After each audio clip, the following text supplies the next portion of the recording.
पश्चिम बंगाल के चुनाव हमेशा से ही दिलचस्प रहे हैं, है ना? लेकिन आज हमारा ध्यान एक बहुत ही खास और बहुत चर्चित मुकाबले पर है। हम बात कर रहे हैं पानीहाटी विधानसभा सीट की और वहां की प्रमुख उम्मीदवार रत्ना देवनाथ की। ये चुनावी लड़ाई सच कहें तो कई मायनों में बिल्कुल अलग है। तो चलिए बिना किसी देरी के सीधे इसके तथ्यों और आंकड़ों को समझते हैं। अब यहाँ एक बड़ा दिलचस्प सवाल खड़ा होता है। जरा सोचिए, क्या होता है जब एक बड़ा राजनीतिक अभियान और एक बेहद व्यक्तिगत, दिल दहला देने वाली घटना आपस में टकराते हैं? चुनाव।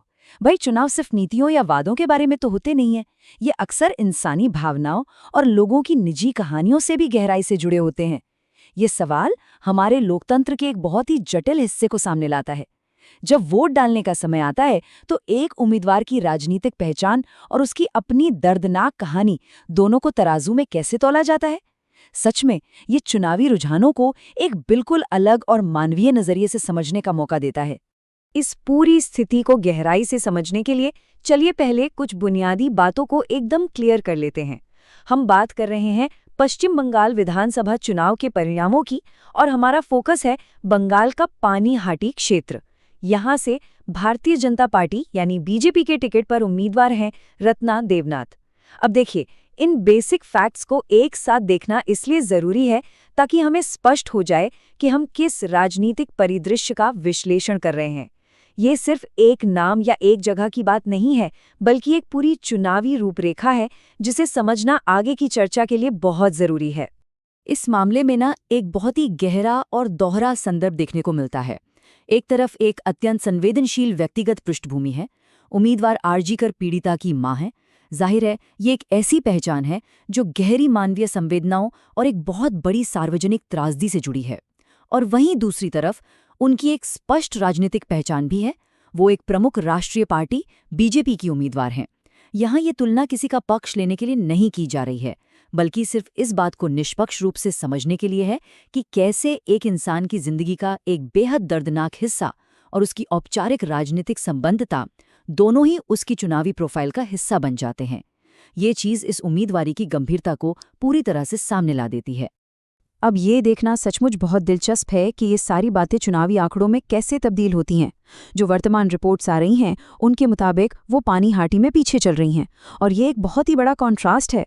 मतलब एक तरफ तो इतनी हाई इमोशनल पब्लिक विजिबिलिटी है, एक ऐसा नाम और चेहरा जिसे एक बहुत बड़ी घटना के कारण हर कोई जानता है, और दूसरी तरफ मत पेटियों से निकलने वाले वो वास्तविक परिणाम हैं।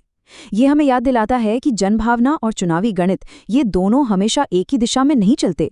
चुनाव का मैदान अंततः सिर्फ और सिर्फ वोटों की गिनती पर निर्भर करता है, और फिलहाल आंकड़े यही कहानी बयां कर रहे हैं कि वो इस रेस में पिछड़ रही हैं। वैसे चुनावी शब्दावली में इस पीछे चलने या ट्रेलिंग का सीधा सा मतलब क्या होता है? इसका बस इतना सा अर्थ है कि मतगणना की प्रक्रिया के दौरान किसी एक खास समय पर एक उम्मीदवार को मिले वोटों की संख्या उस समय सबसे आगे चल रहे उम्मीदवार से कम है। बस इतना ही।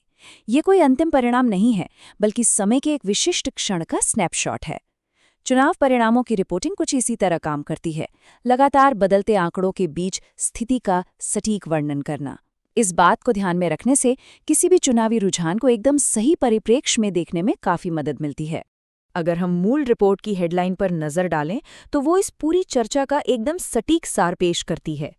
हेडलाइन कहती है, रत्ना देवनाथ, आरजीकर पीड़िता की मां और भाजपा उम्मीदवार बंगाल के पानीहाटी में पीछे चल रही हैं। इसमें वो सभी तत्व एक साथ पिरो दिए गए हैं जिनकी हमने अभी अभी चर्चा की है।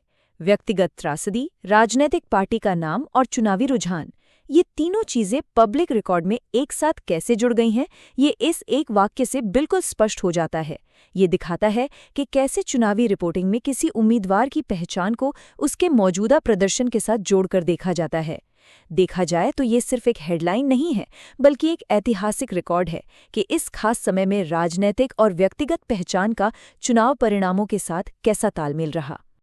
और इन सब के बीच एक बहुत ही गहरा सवाल उभर कर आता है, क्या उच्च सार्वजनिक दृश्यता यानी हाई पब्लिक विजिबिलिटी चुनावी सफलता की गारंटी देती है? हमारा लोकतंत्र कैसे काम करता है, ये अक्सर बहुत ही अप्रत्याशित होता है। एक मजबूत व्यक्तिगत कहानी, लोगों की सहानुभूति या लगातार खबरों में बने रहना, क्या ये सब हमेशा वोटों में बदल ही जाता है? आज का ये विश्लेषण इसी बात को रेखांकित करता है कि मतदान का व्यवहार और चुनाव की गतिशीलता सच में बहुत ही जटिल होती है। इस सवाल पर विचार करना हमें न केवल इस एक चुनाव को बल्कि पूरी लोकतांत्रिक प्रक्रिया के मूल स्वभाव को बेहतर ढंग से समझने के लिए प्रेरित करता है। कुल मिलाकर कहें तो जो कुछ भी हमने देखा वो यही साबित करता है कि राजनीति में कुछ भी पहले से तय नहीं होता।